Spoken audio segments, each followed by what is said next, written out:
Assalamualaikum warahmatullahi wabarakatuh. Hari ini kita akan pelajari tentang struktur atom ya.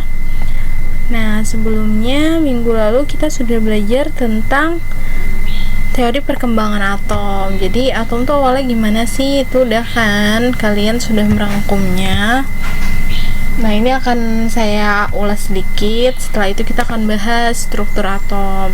Struktur atom itu, di dalam atom itu ada apa aja sih gitu ya. Nanti kita akan belajar tentang itu. Ini adalah bab 2 ya. Di dalam bab 2 ini ada materi tentang teori atom dan perkembangannya, itu yang minggu lalu. Terus minggu ini kita akan belajar terus struktur atom dan tanda atom. Nah, selanjutnya akan belajar tentang konfigurasi elektron dan nanti ada sistem periodik unsur. Jadi di dalam unsur-unsur tuh seperti apa sih gitu ya. Nah, ini tentang teori atom. Perkembangannya awalnya itu menurut Democritus, terus Dalton, dilanjutkan Thomson, Rutherford, Bohr, dan yang terakhir mekanika kuantum. Nah, ini dibahas ulang sedikit ya. Nih, menurut si Democritus itu atom adalah semua materi tersusun dari partikel kecil yang tidak dapat dibagi-bagi lagi. Jadi partikel kecil yang di dalam semua materi menurut si Democritus itu adalah atom. Tapi kan ini masih belum jelas ya. Akhirnya John Dalton melakukan penelitian lanjutan nih tentang atom itu apa sih gitu. Nah, ternyata Dalton juga menemukan yang tidak jauh beda ya pengertiannya dari si Democritus. Menurut Dalton, unsur terdiri dari partikel kecil dan tidak dapat dibagi lagi. Ini disebut atom. Jadi nggak jauh beda ya pengertiannya seperti Democritus.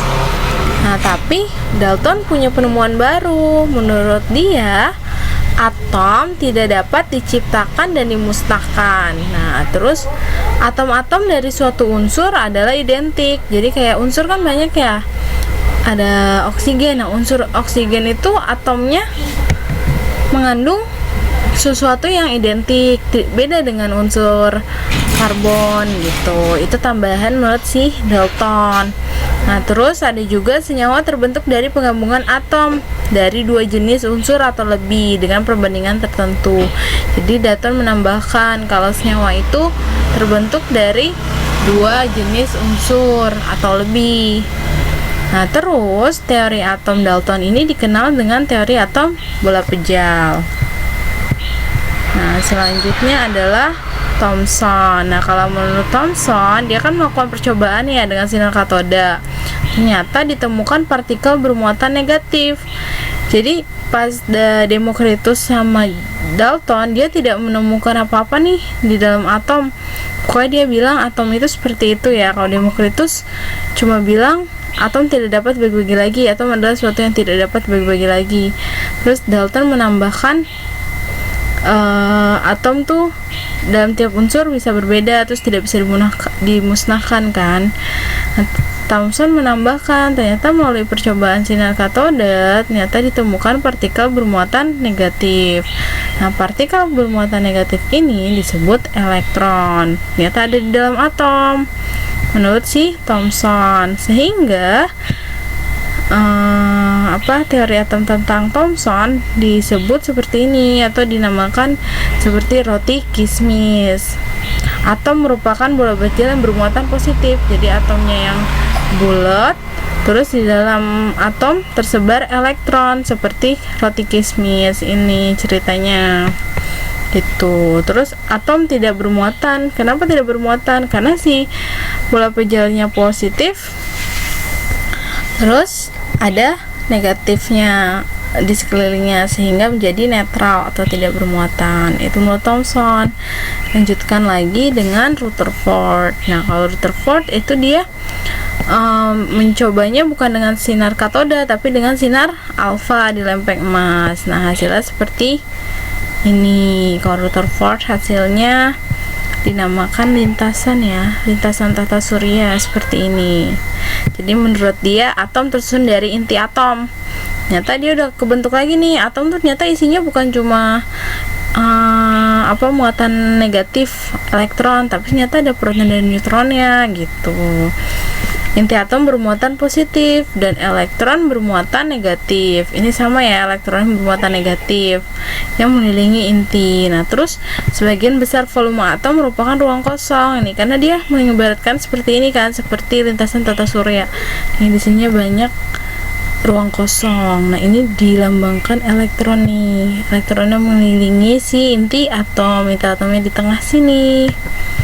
Gitu menurut si Rutherford. Nah, terakhir sebelum terakhir ada menurut teori atom Bohr. Nah, kalau atom Bohr, si Niels Bohr dia menemukan elektron mengelilingi inti atom pada lintasan tertentu. Jadi tiap elektron tuh punya kulitnya, punya lintasan tertentu nih. Jadi yang ini nih kulit 1, kulit 2, kulit 3. Nah, itu tuh tiap elektron punya lintasannya tertentu. Nah, terus elektron dapat berpindah lintasan apabila menyerap atau memancarkan energi. Nanti ini hubungannya sama atom bermuatan dan juga ikatan atom. Kenapa elektron bisa berpindah lintasan atau menyerap atau memancarkan energi?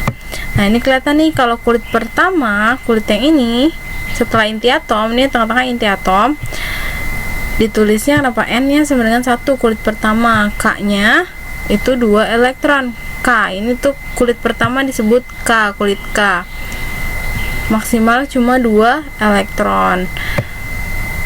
Kalau diisi 3 boleh nggak? Nggak boleh. Nah, lintasan pertama maksimal 2. Sekarang lintasan kedua nih, kulit kedua, namanya kulit L. Nah, itu ada berapa sih kulit L? Nah, ternyata kulit L maksimal adalah 8 elektron. Kalau diisi 6 boleh nggak? Boleh. Jadi 8 elektron di sini adalah maksimalnya ya. Jadi kalau di lintasan kedua cuma diisi 3 elektron, ya boleh gitu. Nah, yang ketiga, kulit ketiga itu maksimal 18 elektron. Kalau diisi cuma 1, boleh. Diisi 20 boleh nggak elektronnya lintasan ketiga? Nah, itu nggak boleh ya gitu. Nah, ini menurut Bohr. Jadi dia seperti lintasan ini. Nah, itu terakhir tentang mekanika kuantum ya. Mekanika kuantum itu kalian udah bisa lihat juga kan di video yang kemarin. Nah, sekarang kita lanjut ke struktur atom ya. Jadi struktur atom itu terdiri dari inti atom yang bermuatan positif dan ada neutron yang bermuatan netral, dan juga di dalam atom ada elektron yang mengelilinginya. Jadi inti atom di tengah. Nah, inti atomnya itu mengandung proton dan neutron. Protonnya bermuatan positif, neutronnya tidak bermuatan atau netral. Nah, di inti atom dikelilingi oleh elektron yang bermuatan negatif. Jadi kalau ditanya struktur atom itu apa aja, jawabannya adalah mengandung proton, neutron, dan elektron. Tapi kalau ditanya inti atom adalah gitu, inti atom berarti jawabannya adalah proton dan neutron gitu ya. Sekarang lanjut ya. Nah, ini tadi ada elektron, proton, dan neutron. Nah, elektron bermuatan negatif. Tadi penemunya adalah si Thomson. Nah, proton bermuatan positif. Penemunya adalah Goldstein. Nah, neutron bermuatan negatif. Neutron bermuatan netral. Nah, ini dia kita belajar tanda atom ya. Nih, jadi nanti ada atom atau unsur. Nih, dilambanginnya sama X. Nah, nanti ada angka yang di atas kiri sama angka di bawah kiri. Angka yang di kiri atas itu menandakan nomor massa suatu unsur. Nah, kalau angka di bawahnya, kiri bawah, menandakan nomor atom. Jadi contohnya seperti ini. Nah, nanti akan unsur ditulis seperti ini nih, C612. Nah, nanti ditanya nih, A-nya berapa? A itu tadi apa?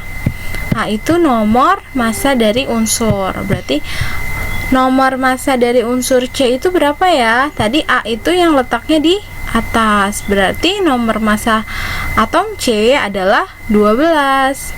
Nah, kalau yang Z-nya nomor atomnya adalah 6 gitu. Jadi kalian tinggal lihat aja ini ya. Nah, sekarang yang ini. Nomor masanya berapa ya? Nomor masanya adalah A. Letaknya ada di kiri atas. Nilainya 14. Nah, nomor atomnya nitrogen, ini N nitrogen ya, adalah 7. Nah, sekarang oksigen nih. A-nya berapa ya? A adalah nomor massa yang letaknya kiri atas, berarti 16. Nah, nomor atomnya yang di bawahnya berarti 8 gitu ya.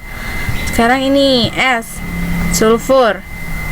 Nomor massanya 32. Nomor atomnya berapa? 16 gitu. Sampai sini paham? Semoga paham ya. Nanti kalau belum boleh tanya ya langsung.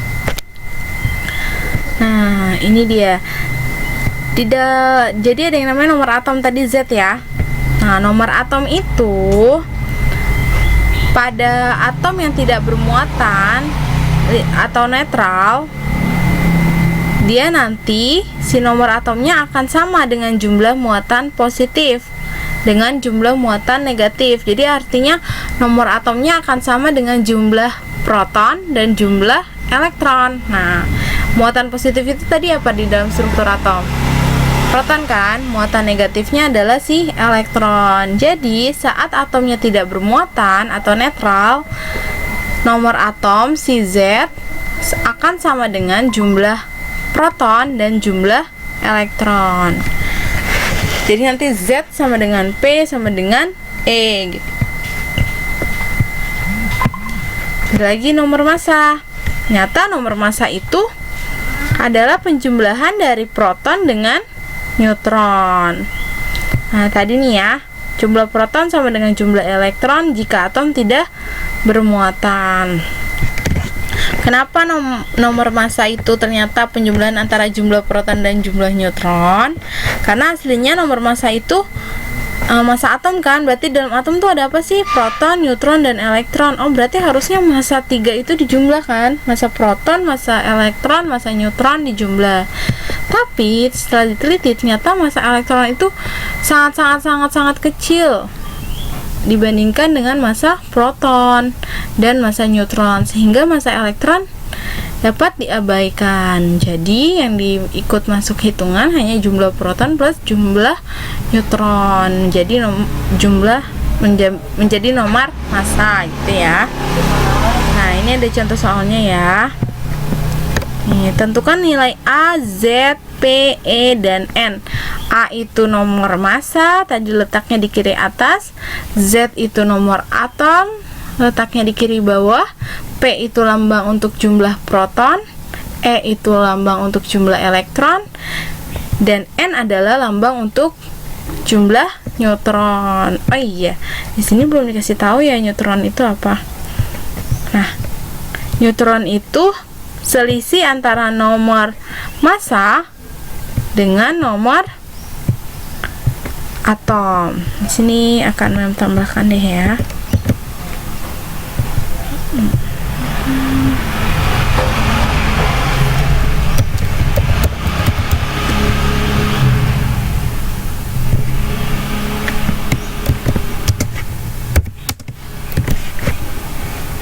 Jadi neutron itu adalah selisih antara nomor massa yang di kiri atas dengan nomor atom yang di bawah. Atau bisa dikatakan selisih antara nomor massa dengan proton, karena Z sama dengan